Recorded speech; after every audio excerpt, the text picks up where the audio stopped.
First Person Advisors is now a subsidiary of NFP, the fifth largest insurance broker in the world, combining local expertise with access to global capabilities and solutions. Learn more at firstpersonadvisors.com. Is he just running because of his name, or does he have something to offer on his own? I think I can cross that threshold. Evan Bayh, a young gun with a well-known last name in Indiana politics. He jumped into the fray just as he was hitting the age of 30. He won that race to become Indiana Secretary of State. And 2 years later, Bayh springboarded to the state's highest office, becoming the youngest governor in the nation at that time. It's an honor to come before you once again to report on the state of our state. We give thanks for the accomplishments we have forged together, and remember the many challenges that remain. Evan Bayh went on to win a second term as governor before following his dad, Birch's footsteps, elected twice to represent Indiana in the U.S. Senate. But after 12 years in Washington, he had had enough. There would be no third term. After all of these years, my passion for service to our fellow citizens is undiminished, but my desire to do so by serving in Congress has waned. I love working for the people of Indiana. I love helping our citizens make the most of their lives, but I do not love Congress. Evan Bayh's exit from politics in 2010. What prompted his return to the scene as a candidate 6 years later? How serious was he about running for president? And what's he up to now? Find out on this edition of the Business and Beyond podcast.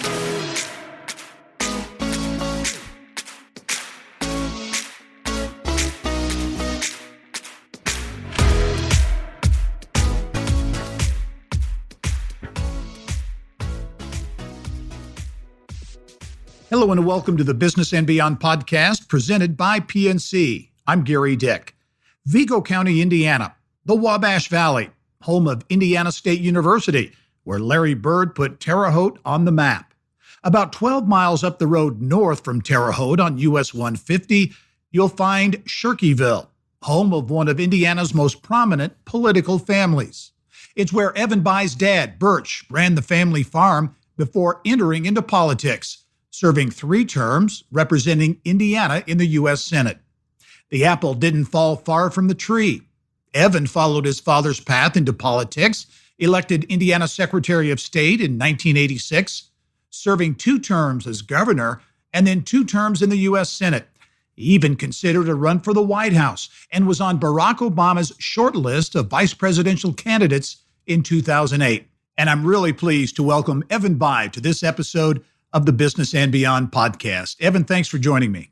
Gary, it's great to be with you today, and I particularly enjoyed the geographical walk down memory lane in the Wabash Valley and Shirkieville, being on 150 west of Terre Haute, and that's our home country, 5 or 6 generations, so a lot of family ties over there. Yeah, and I was going to ask you too, because I grew up in Clinton, Evan, right up the road or right up the river in Vermilion County. You don't know where Toad Hop is, do you? I don't. It must be somewhere near Libertyville or New Goshen, or yes, in that vicinity. That's exactly right. That's exactly right. Hey, one more off the wall comment too. Did the Secondinos buy your family farm? They did. They did. Yeah. Sue and Pete, and unfortunately, I got a great picture of my son Bo. I took him back to see the family homestead, and he's on the front porch with Sue. Unfortunately, she passed away here in this last year, but yeah. Just a wonderful woman. And matter of fact, I don't want to digress because I know we got time limits, but probably the most interesting introduction I've ever gotten was there in Terre Haute when I announced my first candidacy for governor. I announced that at our family farm. We went into town to the hotel. It was called Larry Bird's Boston Connection at that point. I remember it, yeah. He had his 3 MVP trophies displayed there in the MVP room, and that's where we were having this fundraiser. So one of the local physicians gets up and he says there are like 300 people there, all the press, TV cameras, and he says, we know Evan. He's one of us. Born in Terre Haute, raised in Shirkieville, and he's building to a crescendo, and he says, conceived in New Goshen. I said, Doc, how the heck do you know that? I'd be mighty disappointed if you did. Oh, what a great story. That is great. So there aren't too many secrets in that small town. So I guess even the doc maybe knew that. That's great. Well, the Secondinos, my in-laws, the Redmonds, were dear friends with the Secondinos. So I had heard of that connection, and that was very special. Hey, what are you up to these days? I'm doing some things mostly in the private sector. I'm on some boards of directors and doing some other things in the business world. And then I also have an affiliation with my alma mater at Indiana University, where they paired former Senator Dan Coates, a Republican, and myself. Dan's teaching mostly out of the Lugar-Hamilton School of International Relations. And I'm housed in the O'Neill School, what we used to call us old-timers SPIA back in the day. Uh-huh. But I am a graduate of the B School, and so I'm available to them, the law school, and then the O'Neill School. And I'm a guest lecturer and do a variety of other things. And I just love being around the students. It makes me feel a little bit young again. Yeah, I was going to ask you about that because I saw the news when you were named to that position, an executive at large at the O'Neill School. It seemed like you really enjoy that. I really do. And I love answering their questions. And it makes me feel good, Gary. And, in your introduction, you pointed out I got a fairly early start in life. And the people of our state were good enough to trust me with important responsibilities at a fairly early age. And so you learn some things along the way when you're an executive. And then when you go on to the United States Senate, you learn international issues and things like that. But you learn a lot about people and what works, what doesn't work. So if there's anything in my life's experience that I can do to help them, well, other than sharing it with my two sons, which is my top priority, it makes me feel good to kind of just share my observations with them if it helps them in some way. Yeah. Well, you mentioned your two sons, twin boys, Bo and Nick. It seems like Indiana, was right there growing up with those two. It seems like yesterday. I'm sure it probably does for you too. What's the update on Bo and Nick? What are they up to? Our place in Indianapolis is at 86th and Ditch. And so I go out walking or running sometimes, and usually it takes me past St. Vincent's Hospital. And I got to look up there at the corner room where, Susan gave birth to those boys. And it seems like yesterday. Yeah. And it also seems like a million years. So I guess that's a metaphor for life. Well, as we're recording this, Bo is actually an active duty Marine Corps officer. He finished his first year in law school. But because he has his top secret clearance, which, by the way, when you're a parent, it's kind of reassuring when your child gets their top secret clearance because they can't have done anything too awful wrong.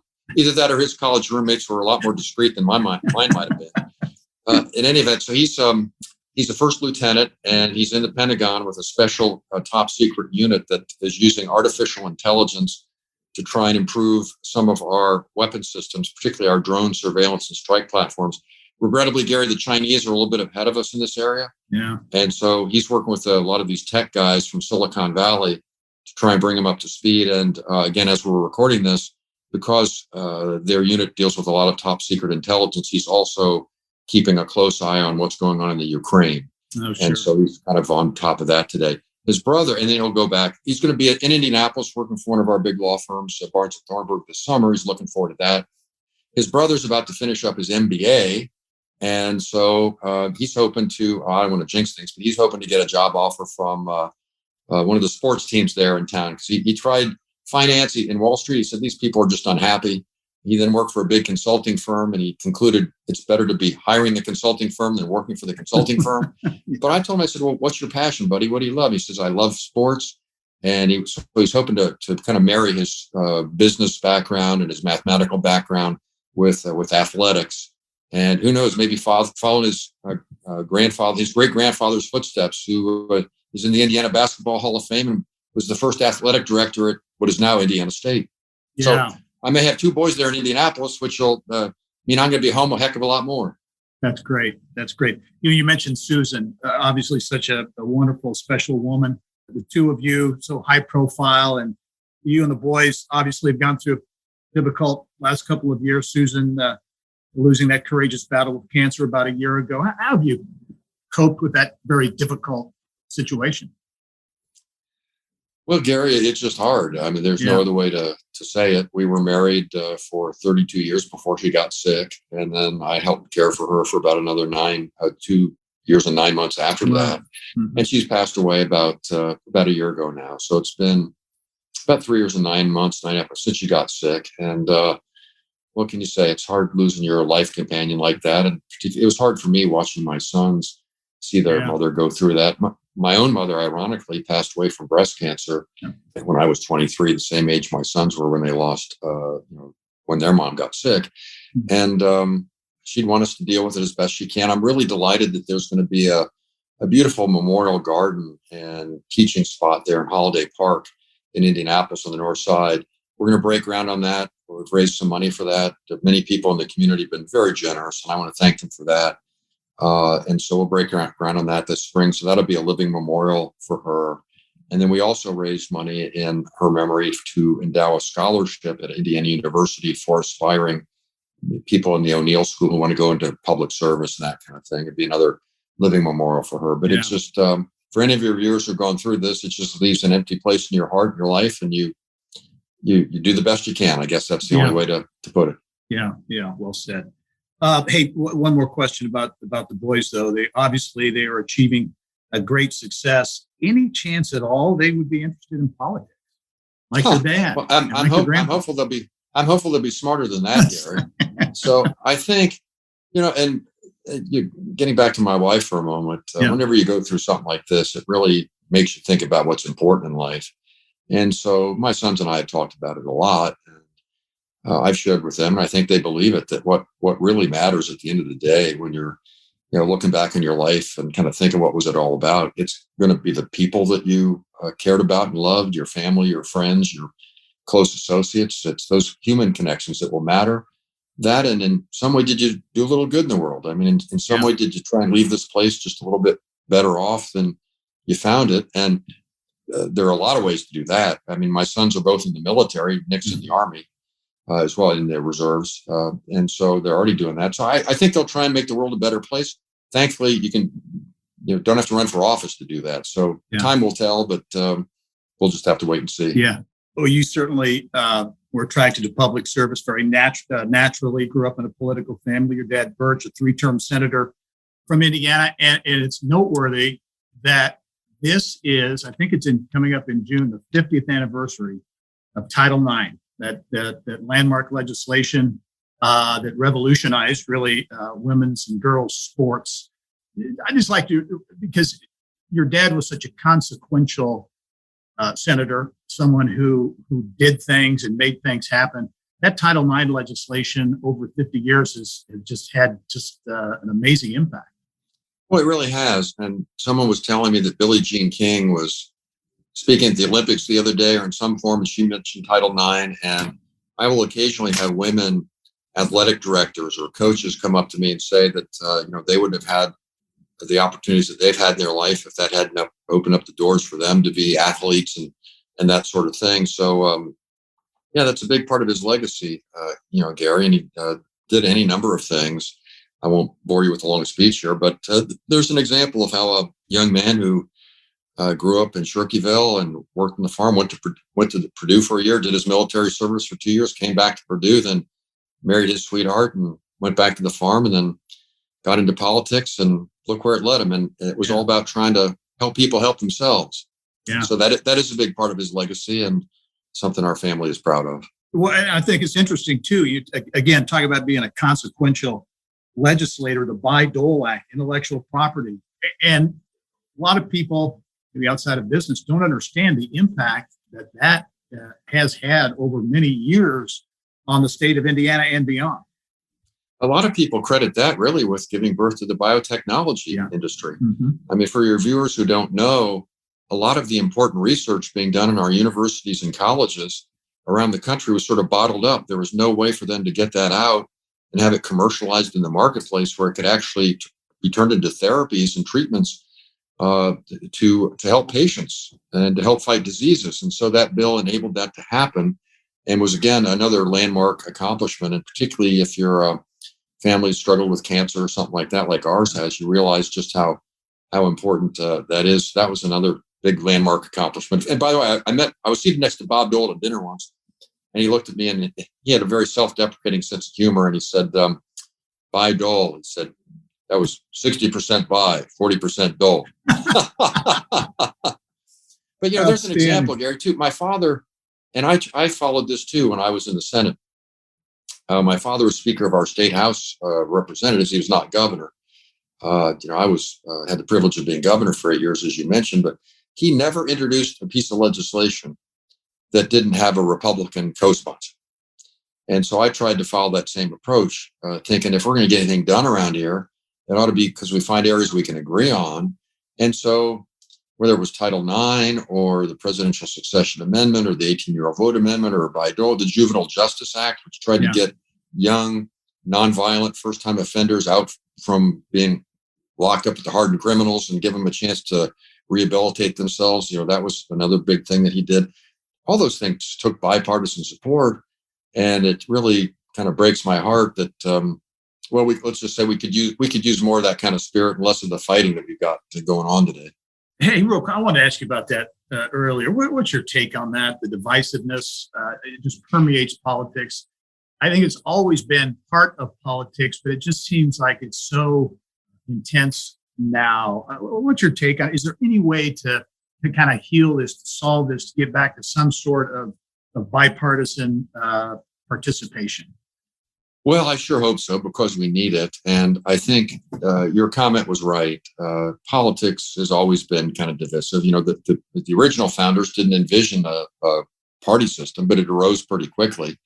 And so there have been partisan divisions, since way back then. But they do seem to be worse today. And the main thing, Gary, too, is that many people now define themselves foremost as, liberal, conservative, Republican, Democrat. I've myself never found the world to be quite that simple. I'm sort of a pragmatist. I'm interested in what works. And then I'll answer your question directly about what do we do about it. The real problem here is that we're defining ourselves by our differences these days, as opposed to, we used to say, yeah, we got these differences, but we're Americans first, or we're Hoosiers first. And that's how we define ourselves. And now we got some differences, but now it's the differences that take precedent over the things that we have in common. So I used to think that events would kind of cure this, but we had 9/11 and that brought the country together. When the country was attacked, that usually brings people together, and it did. But then that went away after about 9 months, and we had a financial panic. That caused a rallying around that lasted like 3 or 4 months of unity. And so it just, I don't think an event is going to do it now. And I used to think that, maybe we'd need great leaders to step up and kind of show a different way of leading and different example. Problem is, you got to first get nominated by your party, and that means a bunch of partisans usually are out there making the decision. And the real heart of the problem, Gary, and then I'll tell you what I think we need to do about it. The real heart of the problem is that for too many Americans, particularly those that vote in primaries and are politically active, they think the word compromise, which used to be viewed as an act of statesmanship, right? Birch Bayh, Bob Dole get together, Alexander Hamilton, Thomas Jefferson get together. They don't agree on everything, but they do work some things out and the country moves forward. They make some progress. Today, that word compromise, instead of being viewed as a necessary part of a complicated democracy, is viewed as an act of betrayal. They say, how can you work with those people? How can you give an inch? And for a lot of people going to Washington today, what they promise, I'm going to go out there and fight. I'm going to fight. Well, having strong beliefs, that's good. But fighting never solves anything. Eventually, you got to, figure out where there's some kind of middle ground here. And that's just not going on because, again, compromise is being viewed as something that should not take place by too many Americans, particularly those who vote in primaries. Now, what do you do about it? Yeah, I think, frankly, it's up to you and me and everybody watching this podcast and a lot of people who aren't watching the podcast, because I'll let you in on a dirty little secret. A lot of these people in politics, they're leaders, right? Otherwise, they wouldn't get elected. But they're also followers. And they're reflecting in many ways all of us. They take their marching orders from all of us. And if they get the message from all of us that we've had enough of this constant fighting and not getting anything done and just hating on each other all the time, they'll start behaving a little bit differently. So let's not reward people who engage in that kind of behavior. So really, it's up to the public. I kind of hope that it's this large mass of not super ideological, not super partisan people who just care about good government. We really need them to kind of stand up and take the political process back. Yeah. But too many of them aren't participating these days. Yeah, great perspective. When we return, much more with Evan Bayh. Growing up, the young years in Shirkieville area around Terre Haute, a meteoric political career, elected Indiana governor, the youngest governor in the nation at that time. That and much more when the Business and Beyond podcast returns.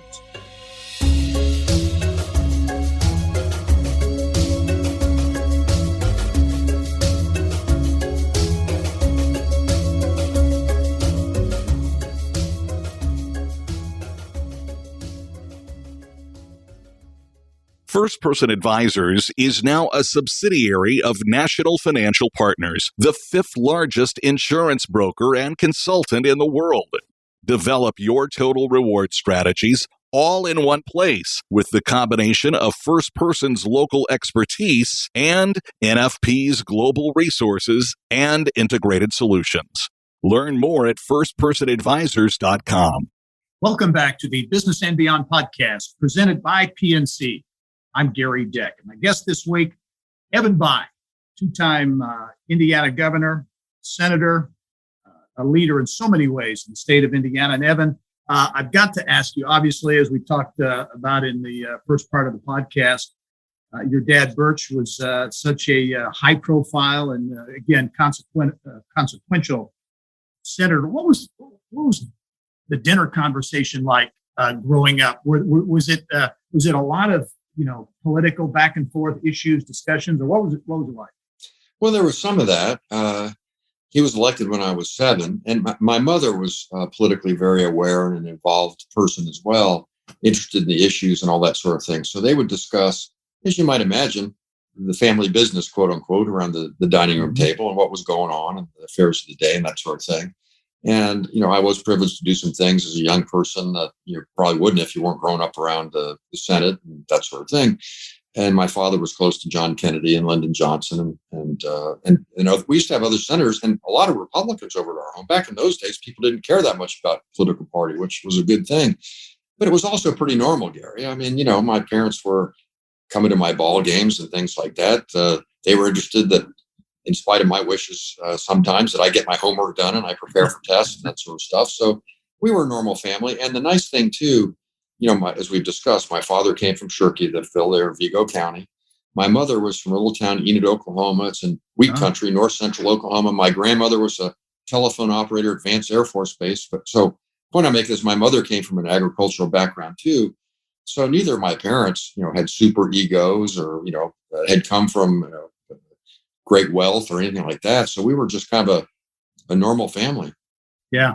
And going to Indiana University, was that a natural choice where there were any other thoughts, undergrad, where you're going to head to school? Well, as I mentioned, my father was a Purdue guy, undergrad. Right, exactly. He got his degree in agricultural economics and then got his law degree from IU. So talk about a perfect pedigree for a career in politics in Indiana. You got a foot in both camps. But I was raised a Purdue fan. Matter of fact, I went to the first basketball game ever played in Mackey Arena. UCLA. And John Wooden was bringing his UCLA team back, and we were playing. That was the year I think Rick Mount was a junior, and a guy named Lynn Shackelford hit a shot with like 3 seconds left to win it for UCLA. It was a close game. Yeah. And so that was a big thrill for me. And so I grew up rooting for Leroy Keys, who was a running back, Mike Phipps back, Purdue guys. Yeah. And Rick Mount, I mentioned. And I remember going to Mackey his senior year, and I had a program, and I checked off. This is before the 3-point shot. Yeah, he scored 64 points, and at least a third of them would have been 3-pointers. Yeah, and they didn't play much defense in those days. They lost to Iowa like 110 to 106. But in any event, so I was raised a Purdue fan, but my mother taught at Girls State every year down in Bloomington, and and I was interested in the business school, and Cranard's a great business school up at Purdue. Again, I'm an IU guy, so I'm probably biased, but the IU business school is just very good, and so I was kind of naturally drawn to that, and so that's why I ended up going to Bloomington and loved it. So as I tell my Purdue friends, Gary, I said I root for Purdue every game of the year, except one. Except one, yeah. And you wouldn't trust me if I didn't root for my own alma mater. I mean, come on. That's right. Hey, you mentioned Rick. Now that's true. How many points would he have scored if there were a 3-point line? Because I think most of his shots were from 3-point range. Absolutely. I mean, he would have set all kinds of records. But what was college like? What'd you do for fun? Where'd you hang out? Did you hang out at Nick's? What was IU like for Evan Bayh? Well, as a matter of fact, I was lecturing to this O'Neill class last week, and at the end of it, I said, "Look, I'm looking forward to." It was virtual. I was doing it. I said, "I'm looking forward to coming back to campus." And when the next class I'm teaching is done, if your professor will allow, we can all gather at Nick's. And as far as I know, my father and I are the only father-son combination to have a little plaque on the wall. If you go to Nick's, there are these booths on the right when you first go in. And I've got a little plaque there, and he's got mine says that I used to enjoy Strombolis when I would go to Nick's. That's true, but that's not all I would enjoy at Nick's. Very good. So that they left that off the plaque. So sure, we'd go to Nick's. And my first 2 years in Bloomington, Gary, we lost a total of one basketball game. Wow. So my freshman year, we lost one. Scotty May broke his arm. We beat Kentucky by 24, something like that during the regular season. So that was probably 74-5. And then my second year was 75-6. So that was the undefeated year, which I think the 74-5 team was probably a little stronger. But so going to the basketball games, that was kind of the center of student life and, doing the things that undergraduates normally do and that sort of thing. Yeah. What about politics? Obviously, you grew up in a political family, but when did that political bug, that passion to pursue politics, was it at IU? Was it before IU? Did you always know that was a path you wanted to head down? Well, I can tell you. So I didn't participate in student politics. Yeah, I was wondering. I didn't want people to think, I was some big shot or, that sort of thing. And I did take a semester off. And, I grew up, as we were discussing, liked public policy issues, like governmental issues, the sort of what the important matters facing the country were and that sort of thing. Admired what my parents had done and were doing. So I was interested in all that, but I had no reason to believe that I was going to make a career out of that. I was interested in, business and my degree's in business economics. But I did take a semester off from IU, the second semester of my sophomore year. My father decided to run for president in 1976. So I got in a car, somebody loaned us a car, maybe in Montero, drove out to Des Moines, Iowa, spent about 5 or 6 weeks staying in people's houses all over Iowa, being a surrogate candidate. And then went up to New Hampshire for another 5 or 6 weeks. My roommate also took off. I think he opened the Concord, New Hampshire office for us and made a lot of. And so that was really the formative experience for me politically. Those 3 or 4 months, my father didn't win, of course, but I was just sort of inspired, talking in coffee shops and being at plant gates and meeting in small settings where you can answer people's questions. I really thought that's how democracy should be. And so that's really when I first started thinking, I wonder if, there might be something in this for me someday. And then I went on to law school, took another semester off there and was the chairman of my father's last Senate campaign, which was unsuccessful. So I volunteered on 2 unsuccessful campaigns, which may mean I'm not a very good volunteer. But, that I got a lot of experience from that. I was in, Gary, of our 92 counties, I was in probably 89 or 90 of them during that.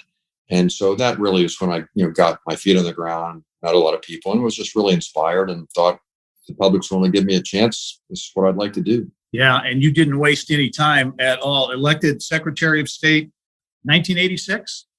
Correct. Yeah, and you were what, 30? I was 30, and there have been a lot of said and written about this last election and all that. But as Secretary, so the Secretary of State in Indiana, at least may still be the case in those days, was sworn in December the 1st. In case there were any recounts that needed to take place, I was in charge of the recounts. And there was a new recount commission because there had been a disputed congressional race in the so-called Bloody Eighth 2 years before. And so there were 3 close state legislative races, including one that was decided by a single vote. And then this closest congressional race was up in what was then the third. Had been John Radham's old seat. A man named John Hyler was a sitting congressman, and a fellow named Tom Ward had come within 46 votes on election night. And so it all came down to whether one precinct should be counted or not. It was a heavily Republican precinct that would have thrown the election to the Democrat. David Hamilton, my dear friend, who's now in the 7th Circuit Court of Appeals, so he's way smarter as a lawyer than me, voted to not count the votes because there had been some technical flaws in the way the votes had been stored. No evidence of fraud, no evidence of tampering, but the strict letter of the law had not been followed. Some seal had been put on the box that was supposed to be there. Rex Early, who went on to become the Republican state chairman, and I couldn't swear before I got in a car with Rex Early, and I became something of an expert on 3.5-hour drives Rex. to and from Elkhart. So Rex became a good friend. Matter of fact, he came to my sons taking their oaths, and he sent me a nice Marine Corps hat for Susan. It said Marine Corps Mom. He was a Marine in the Second World War. He voted to count the votes. So everybody looked at me. I was going to decide who this congressman was going to be. And I'd run on a platform of saying, I think we should count people's votes unless there's some good evidence to suggest we shouldn't. And so I cast the deciding vote to seat the Republican. I kind of wonder if that would take place these days. But, the moral of the story is Elkhart County is a pretty Republican county. I always did very well in Elkhart County. Yeah. Because they, didn't really know much about what I stood for and this or that, but they figured I was honest. And so that was a pretty good thing. Yeah. Well, you went on to run for governor successfully and beat John Mutz, 1988. And I think back to what I was doing when I was 30 or 32, and I don't know if I knew which end was up necessarily. Here you are, you run for governor against really an experienced businessman, politician. What was that like? I mean, as a 30, 32-year-old, what was it like to be in that environment and that cauldron, if you will, running and ultimately being elected governor? Well, there's a lot of stress and pressure, as you can imagine. And John Mutz is a fine man. I think highly of John. Sometimes these elections are decided by factors beyond anyone's control. And we ran a good campaign. He ran a good campaign. Just so happened that we were successful that year. And so there were a lot of stresses in that, no question about it. But I'll tell you what was really stressful. So I'm the governor-elect. I'm the sitting Secretary of State. The House of Representatives was tied 50-50. There was no constitutional mechanism in Indiana at that point for breaking the tie. And one of the responsibilities of the Secretary of State is to preside over the state House of Representatives until they elect a speaker. They were incapable of electing a speaker because they get tied 50-50. So fine. And here's an interesting moral for the people who are watching us here today. Everybody thought they finally reached a compromise. They were going to have two speakers. They'd alternate days. Every committee would have two chairmen. They'd alternate days. Well, one of the big problems in our legislative process is that the speaker can stop a lot of things and just kill them individually. In this situation, that couldn't happen. And so a lot got done because nobody was in a position to stop stuff. Mm-hmm. And so there's now a plaque on the wall of the House of Representatives commemorating the historic divided session of the legislature because it ended up working pretty well. So I had to deal with all that while I'm also hiring a whole new staff. We hadn't had a governor of my political party in 20 years, so there weren't a lot of people who'd run these departments just kind of waiting to come back in. We had to find new people, or a lot of new people. Had to put together a state budget, had to put together an inaugural address, had to put together a state-of-state address. Susan had to get us moved into the governor's residence. I mean, there was a lot going on in 60 days. And by the way, you have Christmas and New Year's thrown in there too. So that period was pretty stressful. I started that period when I was 32. My birthday is the day after Christmas, so I turned 33, but I think I really turned about 53 or something. I was going to say, you probably aged a little bit. Who did you count? As you think about mentors or confidants, I mean, anyone needs them, has them.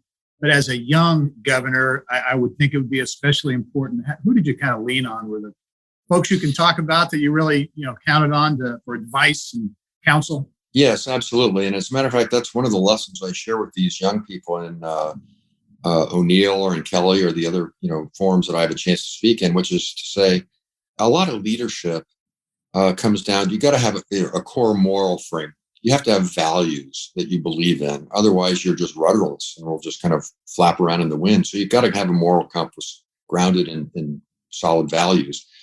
But after that, particularly if it's an enterprise as large as the state of Indiana, you have to be able to identify, attract, and retain good people and motivate them. You have to learn how to delegate. That was kind of an issue for me because I was, kind of a little bit of a control person. I had to learn to get over that.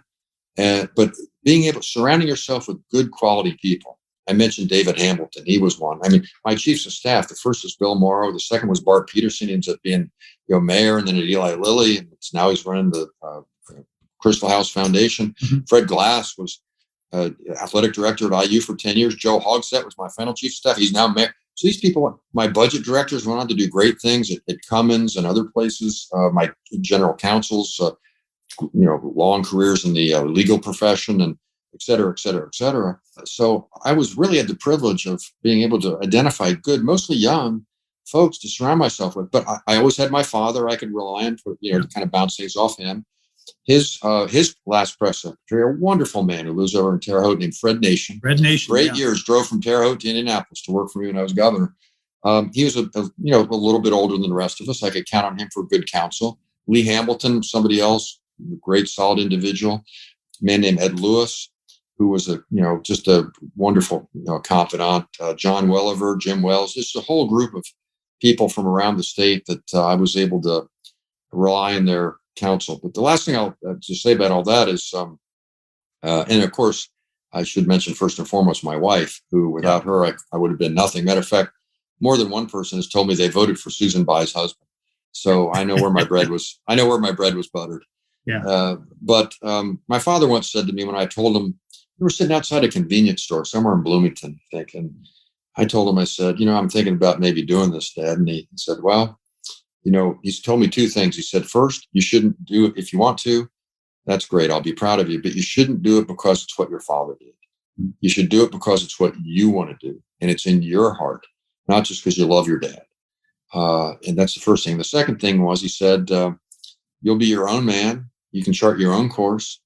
I'll always be available to you if you want to ask my advice. And he said, I've made enough mistakes of my own. No reason for you to make the same ones I did. So sometimes you learn from things that don't go quite right. And as much as you do by things that go well. So to answer your question, it was stressful, but I had a lot of people help me out. And those 8 years, we left the state with the largest budget surplus in history, never raised taxes, more than 400,000 new jobs created, increased. I'm particularly proud of the 21st Century Scholars Program. It's, led more than 100,000 young people across our state to be able to get a college education. New environmental standards, just a whole host of things we were able to do, breaking the glass ceiling for women and minorities in state government. And, but it was a team sport, Gary. It was a team sport. Yeah. I was lifted up by a whole lot of other people. Yeah. Well, a lot of people seem to like what you did. I think I read where your approval rating at the end of your second term was something like 80%, which is unheard of. 80% sounds pretty good, and it is pretty good. But I would always ask the question now, is that because they think I'm doing a good job or they're happy that I'm leaving office? Which is it here? That's good. That's good. Well, perhaps riding some of that momentum after leaving the governor's office, ultimately running successfully for the U.S. Senate. Your 2 terms in the Senate, 12 years. How would you kind of characterize that 12 years in the Senate? Well, it was an active period for our country. My first day in the Senate, I took the oath of office to defend the Constitution. My second day, I was sworn in as a juror in the first impeachment trial of the president since 1868. And there were no rules, and here's another moral lesson. There were no rules for how to conduct a trial. They'd torn them up, thrown them away since the time of Andrew Johnson. And the Senate met for all 100 of us for 5 hours. We couldn't agree. So finally, we nominated Ted Kennedy, really liberal, and Phil Gramm, really conservative. He's from Texas, to get together and see if they could hammer something out. They came back to us with a proposal. It was adopted 100-0. I mean, you couldn't get 100 people to vote for Mother Teresa in the United States Senate today. So, but that shows when you sit down and actually listen to each other instead of yelling, you can, hammer out some compromises. So I had that. Then we had 9/11 took place. Obviously, that was, and I was on the Intelligence Committee, which I've always hoped that's not an oxymoron, Senate Intelligence Committee. And then, so we had to deal with that, and I think have done a fairly effective job. If you had told me that more than 20 years would pass and there would not be another major terrorist incident in our country, I would have just said no way. But that's because of a hard work of a lot of brave men and women, some of whom you'll never know because they were kind of working in the shadows to protect us, and some of our allies helping us out. And then we had the financial crisis. Complete meltdown. I remember I was in the banking committee. I got called down to the Capitol in the middle of the night. I'd get dressed and go down there. And it was the chairman of the Federal Reserve, Ben Bernanke, the Secretary of Treasury. And the Secretary of the Treasury turns to Bernanke and says, Ben, tell the senators what we're dealing with here. And it was like 10 of us, half Republicans, half Democrats. And he said, and he was a student of the Great Depression, Bernanke was. And he said, within 48 to 72 hours, we will experience a complete meltdown of the global financial system. It will take with it millions of jobs, tens of thousands of businesses. And if we are not lucky, it could rival in magnitude the Great Depression. And we listened to that, and there's silence. And then finally somebody said, well, we can't have that. So what are we going to do? Right. Yeah. And again, we hammered out something It ended up passing 75-25. We had to try and save the economy. There was no perfect answer, but we had to do what had to be done to save things. And so that whole period was very eventful. Then Barack Obama was elected, first African-American president in the history of our country, which I think says something good about America. Heck, he even carried Indiana. It was the first Democrat since Lyndon Johnson. Says something good about our state. So it was a very active period, but I have to confess, Gary, that just personally, I probably enjoyed being governor a little bit more just because you do things every day. You're making decisions. You're running something. A day hardly passes when you can't put your head on the pillow at night and think about at least one thing you've done. In Congress, months go by and things don't happen.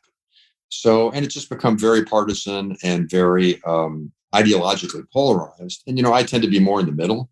Matter of fact, I tend to be a little more conservative for my own political party, certainly in fiscal matters and national security policy. And so it's hard to be a moderate, a pragmatist in Washington today. And that's really what led to my retirement. Yeah. What about, you mentioned Barack Obama and a lot of reporting that you were on the short list as VP candidate for Barack Obama. I'm 6'1", and I end up on the short list. These other guys must have been pretty tall. How does that work? Yeah. Well, what was that? Talk about that experience and how close were you to perhaps being the VP? Well, his his campaign manager wrote a book and said it really came down to Joe Biden and myself. And a lot of factors go into it, I'm sure. But one of them I know, and Harry Reid told me this, Harry Reid was arguing very forcefully with Barack Obama that it had to be Joe Biden. And the reason for that was that Delaware had a Democratic governor. And Biden, if he was picked and elected, he'd be replaced by a Democrat. And we had a Republican governor. And so Harry Reid was saying, look, we can't, lose the Senate seat here. So that probably did have something to do with it. But it was an honor to be considered. The whole process, I said, I'm proud. Both my sons have their top secret security credentials.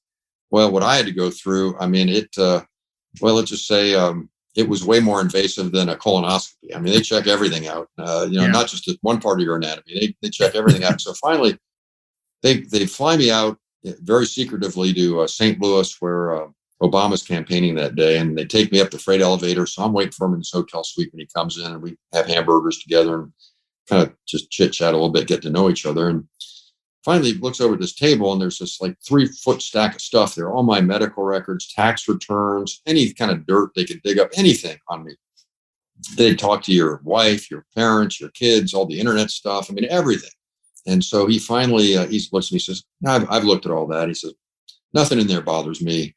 But if there's something you haven't told me, you need to, because it's going to come out. He said, they're even talking to people I was in first grade with. So do you have anything you think I should know?